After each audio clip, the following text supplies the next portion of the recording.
Hello students, I am Hardik Sheta from Saraswat international academy Vapi. आज हम 11th standard में बेसिक मैथमेटिक्स की प्रैक्टिस आगे बढ़ाते हैं। तो आज का टॉपिक है ट्रिगोनोमेट्री। ओके, लास्ट लेक्चर में हमने डिटरमिनेंट्स पढ़ा था, अभी हम पढ़ने वाले हैं ट्रिग्नोमेट्री।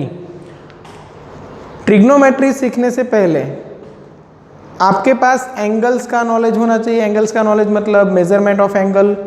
ओके, एंगल्स में यूनिट कौन कौन से होते हैं, उन यूनिट्स के बीच में रिलेशन क्या होता है, ये सब पढ़ना ज़रूरी, ठीक है ना। तो ट्रिग्नोमेट्री स्टार्ट करने से पहले हम एंगल समझते हैं। वैसे आप ऑलरेडी 10th स्टैंडर्ड में 9th स्टैंडर्ड में एंगल्स के बारे में पढ़ चुके हो। ओके, तो एंगल कितने टाइप के होते हैं? There are 2 types of angles. एक होता है प्लेन एंगल और दूसरा होता है सॉलिड एंगल। प्लेन एंगल को जनरली हम थीटा से डिनोट करते हैं, सॉलिड एंगल को जनरली ओमेगा से, ठीक है। अब प्लेन एंगल सॉलिड एंगल का मतलब क्या है वो समझो। प्लेन एंगल जो एक प्लेन में बने, एक प्लेन मतलब जिसके सिर्फ 2 ही डायमेंशन हो। हम अगर कार्टेशियन सिस्टम ले तो 2 ही एक्सिस हो, X axis and Y axis. अगर मैं बात करूँ ये बोर्ड की, तो ये बोर्ड 2D में है, 2 डायमेंशन है। सिर्फ एक एक्सिस आप ले लो, ये एक्स, तो दूसरी वाई, जेड एक्सिस नहीं बनेगी, ठीक है। और सॉलिड एंगल है वो 3D में रहेगा, जिसमें तीनों एक्सिस आएगी। ओके, अब इन दोनों में भी हमें यहाँ पे डिस्कशन करना है प्लेन एंगल का। सॉलिड एंगल जो है वो आपके सिलेबस में आने वाला है 11th स्टैंडर्ड के फिजिक्स में, chapter number 2 units and measurements में। सॉलिड एंगल आप डिटेल में पढ़ने वाले हो। ट्रिग्नोमेट्री का जो बेसिक है वो यहाँ पे है प्लेन एंगल में। अब प्लेन एंगल का मतलब क्या समझो, कोई एक सेंटर है, वहाँ से कोई एक आर्क, और ये आर्क यहाँ पे कुछ सब्सटेंड करेगी जिसको हम बोलते हैं एंगल, ठीक है। तो यहाँ पे है आर्क और ये सेंटर से डिस्टेंस बन गया रेडियस। तो एंगल इक्वल टू फॉर्मूला बनेगा arc divide by radius. Angle equal to arc divide by radius. ये 2 डायमेंशन में है इसीलिए। सॉलिड एंगल अगर होता तो सॉलिड एंगल जो बनाता है वो कोई आर्क नहीं बनाता है, वो कोई एक एरिया होता है। सपोज कोई एक ऐसी सरफेस है, सपोज ये एक सरफेस है और वो किसी एक पोजीशन के साथ एंगल बनाएगी 3D में, ठीक है। तो यहाँ पे जो एंगल बनेगा वो रहेगा सॉलिड एंगल, जिसको हम बोलते हैं ओमेगा, ठीक है। सॉलिड एंगल इक्वल टू रहेगा एरिया, जो ये सरफेस है उसका आप एरिया कंसीडर करो और ये रेडियस है, तो solid angle omega equal to बनेगा area divide by radius square, ठीक है। ये हम डिटेल में पढ़ने वाले हैं जब हम सिलेबस स्टार्ट करेंगे। तब बेसिक मैथमेटिक्स में आपको ये याद रखना है, angle equal to arc upon radius. अब इसके यूनिट की बात करें तो देखो आर्क है वो 1 टाइप ऑफ लेंथ है, रेडियस भी 1 टाइप ऑफ लेंथ है, तो दोनों का यूनिट मीटर मीटर कैंसल। एक तरह से हम बोल सकते हैं कि angle is dimension less. But जब ऐसा यूनिट सिस्टम में इसको कंसिडर किया गया तब चलो ये यूनिट लेस रख सकते थे, बट प्रॉब्लम ये थी कि फिर एंगल को मेज़र किस में करें, सिर्फ वैल्यू से तो कोई मतलब रहेगा नहीं। तो ऐसा यूनिट सिस्टम में जो बेस क्वांटिटीज़ है उनके साथ 2 सप्लीमेंट्री क्वांटिटीज़ को ऐड किया गया, जिसमें एक था प्लेन एंगल, दूसरा था सॉलिड एंगल। और कहा गया कि ये चाहे डायमेंशन लेस है बट इनका यूनिट होना ज़रूरी है। तो एंगल को मेज़र करने के लिए 2 तरह के यूनिट हमारे पास है। एक जो हम ओल्ड साइंस में यूज़ करते थे और एक मॉडर्न साइंस में यूज़ करते हैं। एक यूनिट है डिग्री और दूसरा यूनिट है रेडियन। ठीक है, ये डिग्री वर्ड कहाँ से आया, ठीक है, और डिग्री का मीनिंग क्या है वो समझो। तो पूरा एक सर्कल कंप्लीट होता है तब किसी एक रेफरेंस लाइन के साथ जो एंगल सबटेंड होता है उसको नाम दिया गया 360 डिग्री। अब 360 ही क्यों, कोई भी ले सकते थे ना, मतलब एक सर्कल है उसके सारे एंगल्स को आप 450, 500, 620, 1000 किसी में भी डिवाइड कर सकते थे। 360 ही क्यों किया, क्योंकि ओल्ड कैलेंडर के हिसाब से एज लाइक पर्शियन कैलेंडर, उनके हिसाब से 1 ईयर में 360 डेज होते थे। तो जो सन है वो अपना रोटेशन है वो 360 इक्वल पार्ट्स में डिवाइड होके करता था। अपना जो पूरा रोटेशन कंप्लीट करता था वो 360 पार्ट्स में करता था, मतलब हर एक दिन के लिए 1 पार्ट। ठीक है, तो इसीलिए हम ये बोल सकते हैं कि ये सपोज अर्थ है, यहाँ पे सन है। वैसे हमें पता है कि सन के अराउंड अर्थ घूमती है, ठीक है ना, बट अगर आप अर्थ को रेस्ट में ले लो तो सन उसके अराउंड घूमता है, हम ऐसे बोल सकते हैं इनडायरेक्टली।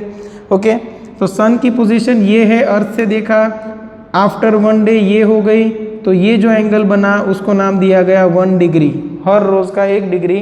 वैसे कैलेंडर में 360 डेज थे तो पूरे साल के हो गए 360 डिग्री, और ऐसे उन्होंने सर्कल कंप्लीट किया। और ये यूज़ करना काफ़ी इजी था, क्यों, क्योंकि 360 को हम 1 से भी डिवाइड कर सकते, 2 से डिवाइड कर सकते, 3 से डिवाइड कर सकते, 4 से डिवाइड कर सकते, 5 से, 6 से, ठीक है, इतने सारे नंबर से डिवाइड कर सकते। बाकी वो 10, 30 वो सब तो आएगा ही। तो ये जियोमेट्री में काफ़ी इजी भी था कि पूरे सर्कल के जितने भी एंगल से टोटल एंगल जो होता है उसको 360 कंसिडर करने से एंगल्स का डिवीज़न ईजी रहेगा। ओके, रेडियन है वो हम मॉडर्न साइंस में यूज़ करते हैं, क्यों, उसका भी रीज़न है कि डिग्री है उसको हम एरिथमेटिक ऑपरेशंस जैसे कि मल्टीप्लिकेशन डिवीज़न में यूज़ नहीं कर सकते, क्योंकि वो ऐसा यूनिट सिस्टम के साथ मैच नहीं होगा। जैसे आपको अगर समझो कि इसकी सर्कल है, उसकी सरकमफ्रेंस फाइंड करनी है तो हम 2πr लिखते हैं ना, तो पाई की वैल्यू डिग्री में होती है 180 और रेडियन में होती है 3.14। तो ये वैल्यू यूज़ करोगे तभी आपको सही रिजल्ट मिलेगा, ठीक है ना। तो ये जो यहाँ पे पाई है वो एक्चुअली एक एंगल का ही फॉर्म है, 2π मतलब टोटल एंगल और ये रेडियस। तो आर्क इक्वल टू क्या करते हैं हम, एंगल इंटू रेडियस। तो पूरी आर्क, पूरी सर्कल की आर्क निकालनी है तो 2πr फॉर्मूला हमने बनाया, जिसमें ये एंगल है उसकी वैल्यू आपको रेडियन में रखनी पड़ेगी, तभी आपको करेक्ट आंसर मिलेगा। इसीलिए हमने 2 मेजरमेंट को एक्सेप्ट किया, एक डिग्री एक रेडियन, बट ऐसा यूनिट सिस्टम में रेडियन। ठीक है, अभी हमें यहाँ पे क्या सीखना है, तो हमें एक तो ये चीज़ याद रखनी है कि angle equal to arc upon radius. दूसरी चीज़ ये याद रखनी है कि उसके 2 यूनिट है, डिग्री एंड रेडियन। और डिग्री में भी अगर आप पार्ट्स निकालो तो मिनट एंड सेकेंड और 2 यूनिट है, उतना याद रखना है। और इन दोनों के बीच में रिलेशन क्या है और हम डिग्री को रेडियन में या तो रेडियन को डिग्री में कैसे कन्वर्ट करते हैं वही सीखना है। ठीक है, तो चलो स्टार्ट करते हैं।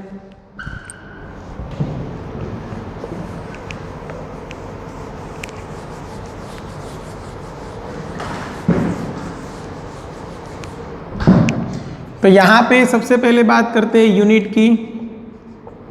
तो यूनिट्स में फर्स्ट हम डिवीज़न निकालते हैं। यहाँ पे ऐसा यूनिट के लिए ऐसा यूनिट बनेगा रेडियन, जिसको हम सिंबॉलिक फॉर्म में लिखते हैं RAD। और सेकंड रहेगा डिवीज़न जिसमें हम लिखते हैं अदर यूनिट्स। अदर यूनिट्स में कौन कौन से हैं, एक तो है डिग्री। डिग्री में हम कोई भी नंबर लिखेंगे उसके ऊपर ऐसा एक सर्कल बना देंगे। एक यूनिट है मिनट। मिनट में हम कोई भी एंगल लिखेंगे उसके ऊपर एक डैश लिख देंगे, जैसे कि मुझे लिखना है 5 मिनट तो 5 उसके ऊपर एक डैश। ठीक है, और एक यूनिट है सेकंड, जिसमें हम जो भी नंबर लिखेंगे उसके ऊपर ऐसे डबल डैश कर देंगे। ठीक है, इतने यूनिट्स आपको पढ़ने हैं एंगल्स के। रेडियन में मेज़र कर सकते हैं एंगल को, डिग्री में मेज़र कर सकते हैं, मिनट में मेज़र कर सकते हैं, सेकंड में मेज़र कर सकते हैं। ओके, अभी रिलेशन देख लेते हैं। सबसे पहला relation 1 degree equal to 60 minute. Minute है तो एक ही डैश आएगा ना, और 1 मिनट इक्वल टू 60 सेकेंड। जैसे हम टाइम मेजर करते हैं ना, वैसे ही मिनट और सेकेंड का रिलेशन रखो, आपको याद रह जाएगा। 1 degree equal to 60 minute, 1 minute equal to 60 second. और यहाँ पे अगर मैं सेकेंड में कन्वर्ट करूँ तो 3600 सेकेंड।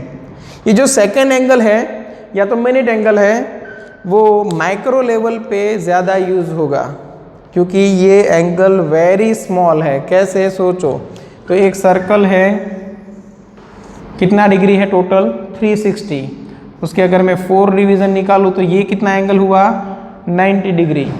ठीक है, 90 डिग्री में भी इसके अगर मैं 90 डिविजन्स करूँ तो एक छोटा सा एंगल मुझे मिलेगा, वो कितना है 1 डिग्री। उस 1 डिग्री को अगर मैं 60 पार्ट्स में डिवाइड करूँ शायद हमें दिखेगा भी नहीं। 1 डिग्री को 60 पार्ट्स में डिवाइड करूँ तब मुझे मिलेगा 1 मिनट, और 1 मिनट को अगर मैं और 60 पार्ट्स में डिवाइड करूँ तब मुझे मिलेगा 1 सेकेंड। ठीक है, तो आप सोच सकते हो कि 1 सेकेंड एंगल है वो कितना छोटा है। ओके, चलो इतना काफ़ी है, ये रिलेशन याद रखना है। एक और चीज़, अगर 1 डिग्री को मैं रेडियन में कन्वर्ट करना चाहूँ तो मुझे पाई डिवाइड बाई 180 से मल्टीप्लाई करना है, जहाँ पे पाई की वैल्यू रहेगी 3.14। ठीक है, तो 1 डिग्री इक्वल टू आप लिख सकते हो पाई डिवाइड बाई 180 रेडियन। और एक और कन्वर्जन है यहाँ पे, 1 रेडियन इक्वल टू अगर मुझे करना है तो 180 डिवाइड बाई पाई कर दो, ये आपको मिल जाएगा डिग्री। ठीक है, तो डिग्री को रेडियन में कन्वर्ट कर सकते हैं, रेडियन को डिग्री में कन्वर्ट कर सकते हैं। अब क्वेश्चन ये होता है कि मिनट होगा और उसको रेडियन में कन्वर्ट करना है तो ठीक है ना। तो अगर आपको एंगल मिनट में दिया है तो मिनट को सबसे पहले कन्वर्ट करोगे डिग्री में, और डिग्री में अगर कन्वर्ट हो गया तो फिर रेडियन में कन्वर्ट करना आपको आता है। ठीक है ना, ऐसा समझो कि रेडियन तक पहुंचने के लिए आपको डिग्री तक पहुंचना पड़ेगा। ठीक है, फिर चाहे एंगल मिनट में है या तो सेकंड में। एक एक एग्जांपल लेंगे, आपको पता चल जाएगा। चलो, तो कन्वर्जन स्टार्ट करते हैं, degree to radian, radian to degree. जैसे जैसे ये बेसिक मैथमेटिक्स का सिलेबस आगे बढ़ता जाए वैसे वैसे नोट्स में कॉपी करते रहो, क्योंकि ये सभी स्टूडेंट्स के लिए, मैथ्स है या बायो है, सभी के लिए इम्पोर्टेंट है। फिजिक्स सब्जेक्ट सबको कंपलसरी पढ़ना है, केमिस्ट्री भी सबको कंपलसरी पढ़ना है। ठीक है, तो वहाँ पे भी लॉगरिथम और कुछ ऐसे जो टर्म्स हैं उनका यूज़ आएगा। ओके, तो सबसे पहले कन्वर्ट करते हैं डिग्री टू रेडियन।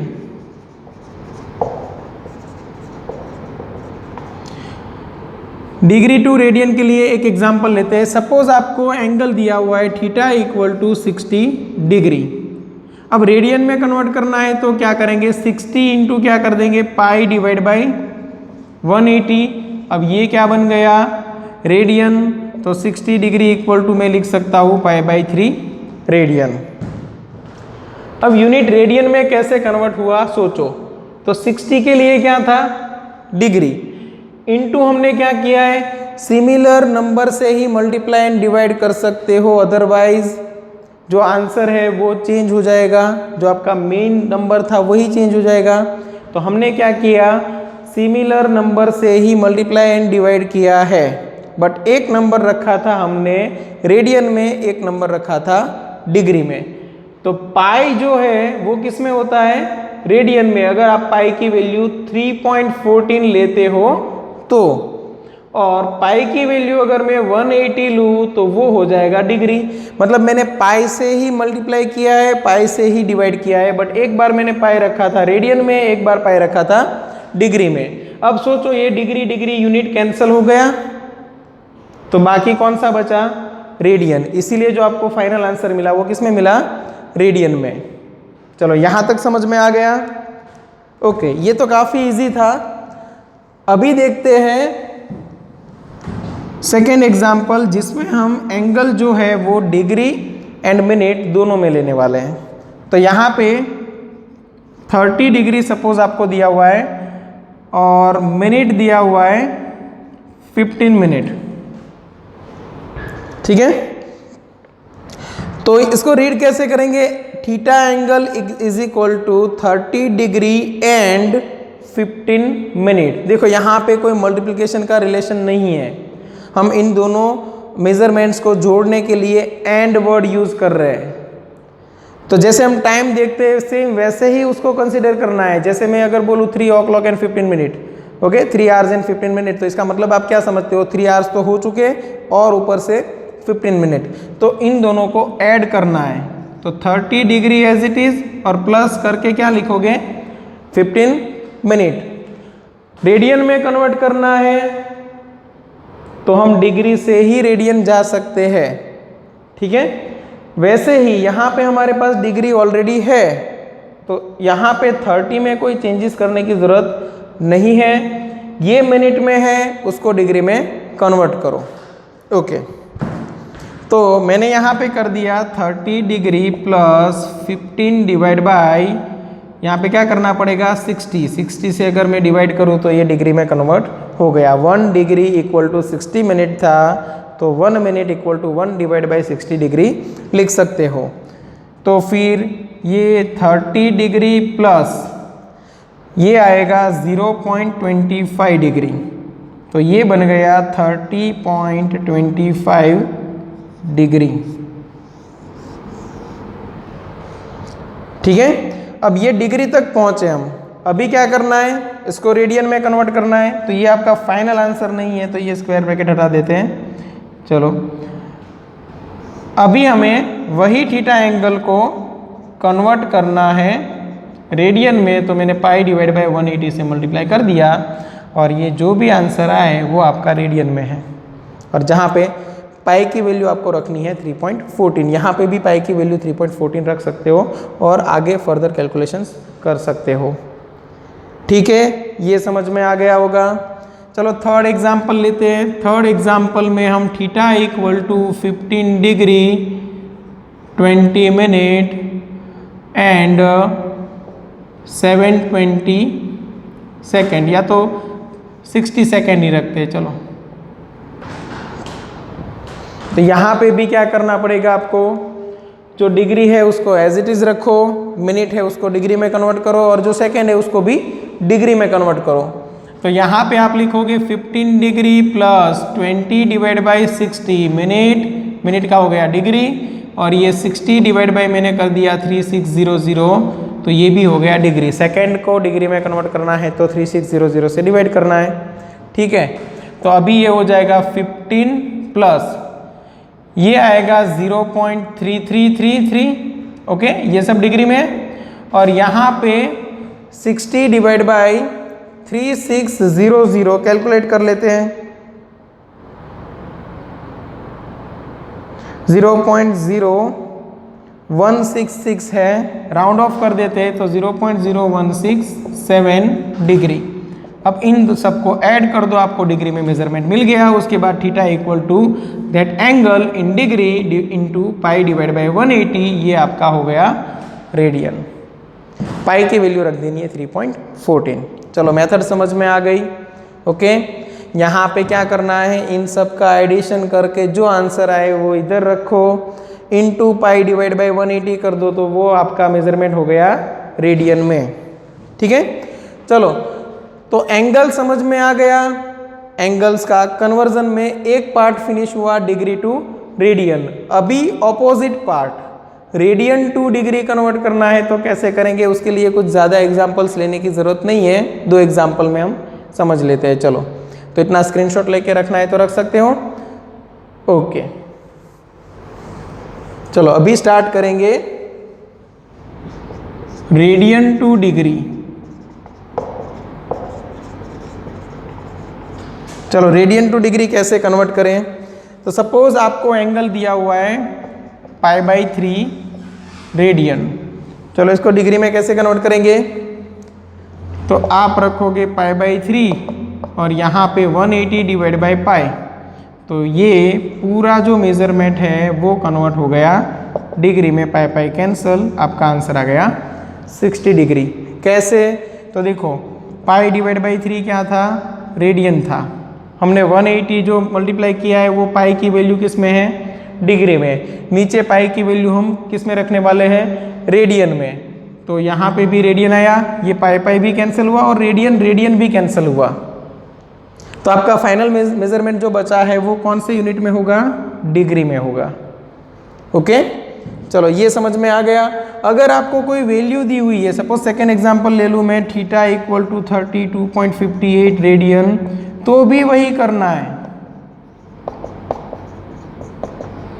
ये पूरा मेजरमेंट आपका बन गया डिग्री में, और जहां पे पाई दिख रहा है वहां पे आपको रखना है 3.14। ये आपका आंसर।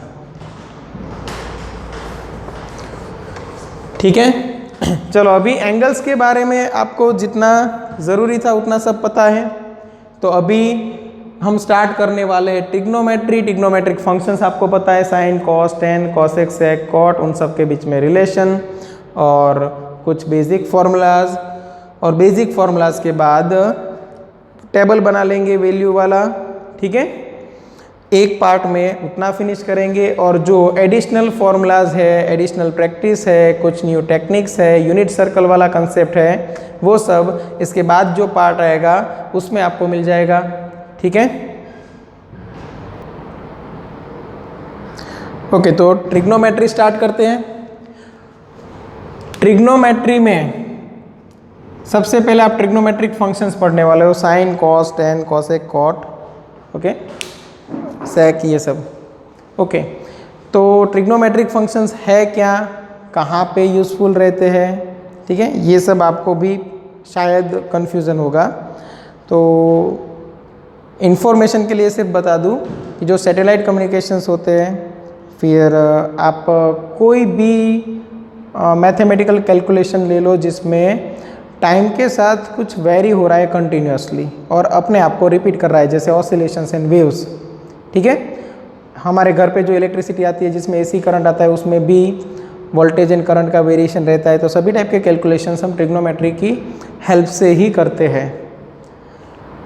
तो सबसे पहले ये ओरिजिनेट कहाँ से हुआ, ट्रिग्नोमेट्री है वो ओरिजिनेट कहाँ से हुआ ये समझो। सपोज एक सर्कल है, उसका ये सेंटर है, तो अगर मैं यहां से लाइन खींचूं तो ये हमारे लिए है डायामीटर, बट यहां से लाइन खींचूं तो इसको हम बोलते हैं कॉर्ड। ठीक है ना। तो सबसे पहला फंक्शन जो साइन इन्वेंट हुआ, ओके, SINE है, बट फिर हम सिंबल में सिर्फ SIN लिखते हैं, वो आर्यभट्टा ने किया था। अब कैसे वो समझो, उनको ये कॉर्ड की लेंथ फाइंड करनी थी। अब ये कॉर्ड का नाम कैसे पड़ा, सबसे पहले वहाँ से स्टार्ट करते थे। उस टाइम पे जो वॉर्स होते थे उसमें एक इक्विपमेंट यूज़ होता था, कुछ ऐसा, arc and bow and arc हम बोल सकते हैं, उस टाइम पे बोलते थे धनुष। ठीक है, उसमें जो ये पार्ट होता है उसको बोला जाता था संस्कृत में ज्या। ये था जो पार्ट, उसको बोला जाता था ज्या। ओके, अगर मुझे ये हाफ पार्ट फाइंड करना है, इतना ही पार्ट, तो उसको बोला जाता था ज्या अर्धा। ओके, बट नॉर्मली क्या होता था कि ज्या अर्धा को भी आर्यभट्टा सिर्फ ज्या से ही बुलाते थे, ज्या। ठीक है, तो यहाँ से सब कुछ स्टार्ट हुआ। ये ज्या फाइंड करने के लिए उन्होंने जियोमेट्री का यूज़ करना स्टार्ट कर दिया। ये हो गया उसके लिए त्रिज्या। ठीक है, वो भी एक संस्कृत वर्ड है जिसको हमने बोल दिया रेडियस। ओके, इंग्लिश ट्रांसलेशन में ये वर्ड निकला रेडियस। ये रेडियस, और यहाँ पे एक ट्रायंगल बन जाता था, राइट एंगल ट्रायंगल। और अगर मैं यहाँ पे कोई एक एंगल लूँ, उस टाइम पे एंगल नाम नहीं था बट एक कंसेप्ट था सिर्फ। अगर यहाँ पे कोई एक एंगल लूँ तो मुझे ऑपोजिट साइड, मतलब ये जो हाफ कॉर्ड है जिसको ज्या आर्धा बोलते थे वो हम निकाल सकते हैं। ठीक है, तो ज्या वर्ड है उसका अरबी लैंग्वेज में ट्रांसलेशन हुआ जेब, सॉरी जेब नहीं,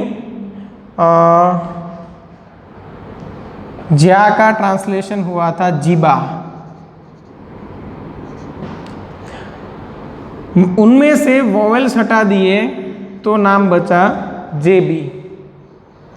फिर जेबी को धीरे धीरे जेब से जानने लगे वर्ड से। ये जब ग्रीक लैंग्वेज में ट्रांसलेशन हुआ तब जेब का मीनिंग सोचा गया तो उस टाइम पे निकला था पॉकेट। ठीक है, जो शर्ट में होता है, पैंट में होता है पॉकेट। ये पॉकेट का ग्रीक वर्ड में कन्वर्जन हुआ साइनस और उसमें से इंग्लिश वर्ड बना साइन। ठीक है, तो आप एक तरह से बोल सकते हो कि मिस ट्रांसलेशंस की वजह से ये वर्ड जनरेट हुआ साइन इंग्लिश में। ओके, तो ये साइन कैसे बना? तो यहाँ पे जो भी एंगल है, ठीक है, उसके आगे वर्ड लगा दिया sine of this angle equal to opposite side, क्योंकि रेडियस ले लेते थे 1 यूनिट सर्कल में, रेडियस ले लेते थे 1। ठीक है, तो ऐसे ही ये बना वर्ड साइन। फिर साइन का जो कॉम्प्लीमेंट मतलब यहाँ की जो लेंथ देगा उसको बोला गया कोसाइन, कॉम्प्लीमेंट ऑफ साइन, इसीलिए COS स्पेलिंग बना cosine, complement of sine. Same वैसे ही धीरे धीरे ये टेंजेंट फाइंड करने के लिए tan बना और उसका कॉम्प्लीमेंट मतलब कॉट, कॉम्प्लीमेंट ऑफ tan। फिर सेक बना, उसका कॉम्प्लीमेंट कॉसेक। मतलब 6 टोटल 6 फंक्शंस है, उसमें से 3 जो है वो बेसिक फंक्शंस है और बाकी के 3 उनके कॉम्प्लीमेंट्स हैं। ठीक है, हर एक वर्ड के लिए हिस्ट्री है, बट हम यहाँ पे वो सब डिस्कस करने जाएंगे तो टाइम ज़्यादा ही वेस्ट हो जाएगा। तो अभी हम सीधा ट्रिग्नोमेट्री स्टार्ट कर देते हैं।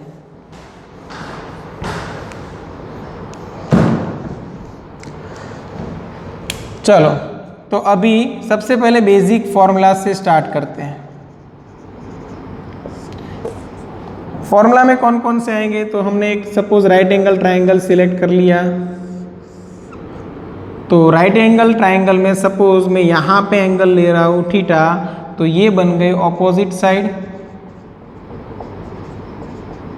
क्योंकि ये एंगल से एग्जैक्ट सामने है। ये एडजेसेंट साइड एंगल के एकदम बाजू में है और जो सबसे लंबी है वो hypotenuse. Okay, opposite side, adjacent side और ये हाइपोटेनियस। अब सभी फंक्शंस है, जैसे कि साइन थीटा में ले लूँ तो साइन थीटा आपको मिलेगा opposite side upon hypotenuse, opposite side upon hypotenuse. Cos theta जो आपको मिलेगा वो एडजेसेंट साइड अपॉन हाइपोटेनियस से, और जो टेन थीटा मिलेगा वो आपको मिलेगा opposite side upon adjacent side की हेल्प से। ठीक है, इतना तो सबको आता ही होगा क्योंकि ऑलरेडी आप 10th स्टैंडर्ड में पढ़ चुके हो। साइन का जो रेसिप्रोकल है वो है कॉसेक। कॉसेक थीटा मतलब होता है 1 अपॉन साइन थीटा। तो इसका रेसिप्रोकल करो तो आपको हाइपोटेनियस अपॉन ऑपोजिट साइड मिलेगा। कॉस का जो रेसिप्रोकल है वो है सेक। तो अगर आप सेक थीटा करो तो आपको हाइपोटेनियस अपॉन एडजेसेंट साइड मिलेगा, और टेन का रेसिप्रोकल है कॉट थीटा।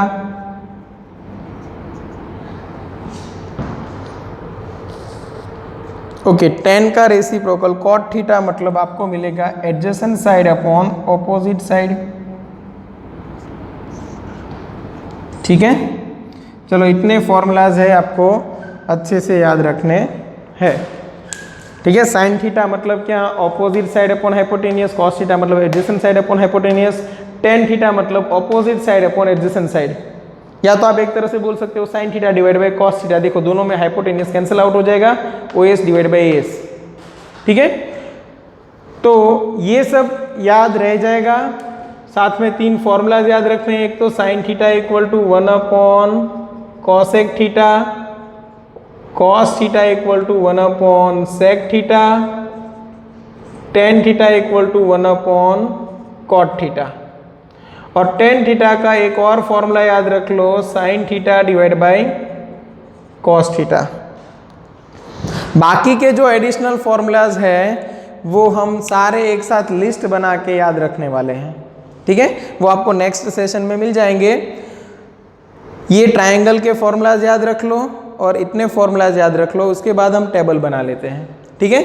चलो यहाँ तक स्क्रीनशॉट लेके रख लो। चलो तो अभी जो वैल्यूज़ है वो सब निकाल लेते हैं कुछ कुछ एंगल्स के लिए।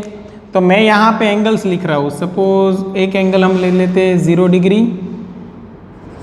30 डिग्री, 45 डिग्री, 60 डिग्री और 90 डिग्री। ओके, इतने एंगल्स के लिए आपको ये टेबल याद रखना है। बाकी के इंटरमीडिएट एंगल्स आए तो उनके लिए फॉर्मूलाज भी है हमारे पास। और अगर कुछ ऐसा नंबर आया कि जो फॉर्मूला से भी नहीं हो सकता है तो फिर लॉग टेबल है हमारे पास। लॉग टेबल में नेचुरल साइंस करके को पेज आएगा जिसके अंदर आप हर एक की साइन की वैल्यू निकाल सकते हो। नेचुरल 10 में 10 की वैल्यू निकाल सकते हो और बाकी की वैल्यूज़ है वो फॉर्मूला की हेल्प से निकाल सकते हो। तो अभी तो आपको सिर्फ इतना ही टेंशन लेना है कि 0 degree, 30 degree, 45 degree, 60 degree and 90 degree, उनके लिए सभी की वैल्यूज़ क्या क्या आ सकती है। तो मैं इधर सारे फंक्शंस लिख रहा हूँ। तो साइन से स्टार्ट करते हैं। साइन, उसके बाद कॉस, टेन, कॉसेक, सेक, कॉट, ठीक है। ये 6 फंक्शन की वैल्यू ये एंगल्स के लिए निकालनी है। तो सबसे पहले आप क्या करोगे, तो याद रखने के लिए हम एक काम कर देते हैं कि यहाँ पे सभी जगह पे 0, 1, 2, 3, 4 लिख देते हैं। चलो इतना तो आप कर सकते हो। 0, 1, 2, 3, 4 लिख दिया। सभी को मैंने कर दिया डिवाइड बाय 4। सभी को मैंने यहाँ पे कर दिया डिवाइड बाय 4 और सभी का रूट ले लिया। चलो इतना काम तो कर ही सकते हैं हम। और ये तो आपने ऑलरेडी 10th स्टैंडर्ड में किया हुआ है। क्या करना है, 0, 1, 2, 3, 4 लिखना है, सभी को डिवाइड बाय 4 कर देना है और सभी का रूट ले लेना है। ओके, अब सॉल्यूशन करो, आपको साइन के आंसर मिल जाएंगे। 0 डिवाइड बाय 4 मतलब 0 और 0 का रूट 0। 1 डिवाइड बाय 4 तो 1 का रूट आएगा 1 और 4 का अंडर रूट आएगा 2। 2 डिवाइड बाय 4 तो यहाँ पे नीचे हो जाएगा, ये कैंसिल होके 2 2 जार 4, ऊपर बचेगा 1, नीचे बचेगा 2। 2 का रूट नहीं निकल सकता तो हमने यहाँ पे लिख दिया रूट 2। 3 का रूट नहीं निकल सकता तो यहाँ पे रूट 3 रख दिया। 4 का अंडर रूट आएगा 2, 4 4 कैंसिल, 1 का रूट 1। ठीक है, यहाँ पे कॉस है तो कॉस के लिए मैं यहाँ पे लिख रहा हूँ कि ऑपोजिट स्टार्ट कर दो उधर से। तो यहाँ पे जो 1 है वो मैंने यहाँ पे लिख दिया, ये √3/2 यहाँ पे लिख दिया, ये 1/√2 एज इट इज़, यहाँ पे 1/2 और ये वाला जो 0 है वो इधर। चलो इतना कर सकते हैं। 10 के लिए क्या करेंगे, यहाँ पे साइड में मैं हिंट लिख रहा हूँ। उस 10 के लिए आपको क्या करना है, sine divide by cos. Tan theta equal to हमने फॉर्मूला देखा था sine theta divide by cos theta. तो साइन यहाँ पे है, कॉस यहाँ पे है। 0 डिवाइड बाय 1 करोगे तो आपका आंसर आएगा 0, मतलब tan 0 की वैल्यू आएगी 0।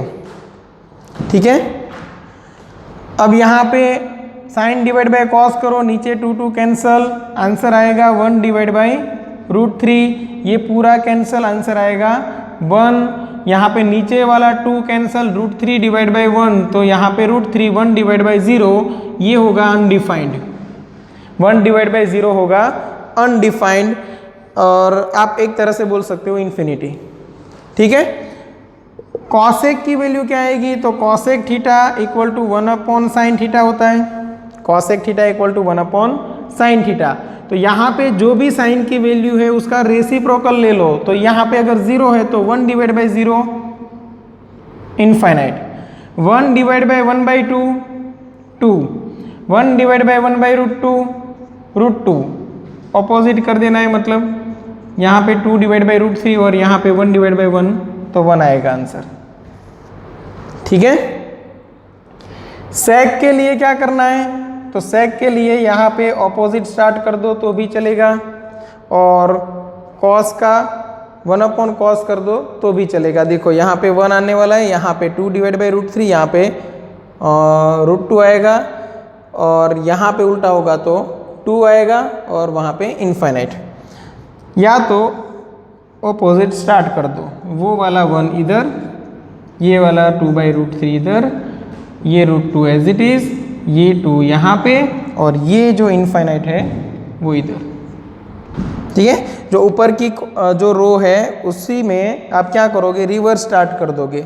यहाँ पे 1 है तो वो इधर लिखोगे, ये 2 बाई रूट 3, ये रूट 2, ये 2, वो इनफाइनाइट। ओके। कॉट के लिए क्या करोगे, कॉट के लिए आप 1/10 कर सकते हो, कॉट के लिए आप 1/10 कर सकते हो। यहाँ पे 10 है, 1/0 इनफाइनाइट, 1/√3 तो उसका रेसिप्रोकल ले लो रूट 3, ये 1 का रेसिप्रोकल 1, ये रूट 3 है तो जाएगा 1 divide by root 3, 1 divide by infinite मतलब 0। ठीक है। अब अगर आपको कोई पूछे कि कॉसेक 60 डिग्री की वैल्यू क्या होगी, तो कॉसेक में इधर आना है और 60 डिग्री में इधर, तो आंसर क्या आएगा 2 divide by root 3। Cosec 60 degree की वैल्यू आएगी 2 डिवाइड बाई रूट 3। आपको कोई पूछे कि साइन 90, तो साइन 90 इक्वल टू 1। देखो यहाँ पे साइन वाली रो में आगे बढ़ना है, 90 वाली कॉलम में नीचे आना है, दोनों जहाँ पे मैच करे वो आंसर। ठीक है। ये डिग्री में हो गए एंगल। अगर रेडियन में लेना है तो ये 0 रेडियन, ये π/6 रेडियन, ये π/4 रेडियन, ये π/3 रेडियन, और ये π/2 रेडियन। ठीक है। तो एंगल यहाँ पे मैंने डिग्री में लिखे हैं, यहाँ पे रेडियन में। ये जो रो है उसका कोई काम है नहीं वैसे, बट ये जो साइन का जो फर्स्ट रो है उसको याद रखना ना पड़े, इसीलिए एक छोटी सी ट्रिक है कि 0 1 2 3 4 लिख दो, सबको डिवाइड बाई 4 कर दो, सबका रूट ले लो, सॉल्यूशन कर दो, आपको ये मिल जाएगा। ठीक है। तो ये टेबल याद रखना है। यहाँ पे ट्रिग्नोमेट्री का जो बेसिक पार्ट है वो फिनिश हुआ। उसके बाद additional formula and unit circle वाला एक कंसेप्ट है, वो आपको नेक्स्ट पार्ट में मिल जाएगा। तो यहाँ तक रखते हैं, इसको स्क्रीनशॉट लेके रख लो, नोट्स में कॉपी कर लो, और आज जो भी पढ़ाया वो एक नोट्स में आपके पास होना चाहिए और याद होना चाहिए। ऐसा लगे तो एक बार रिवाइज कर लो। ठीक है। चलो यहाँ तक रखते हैं। Thank you.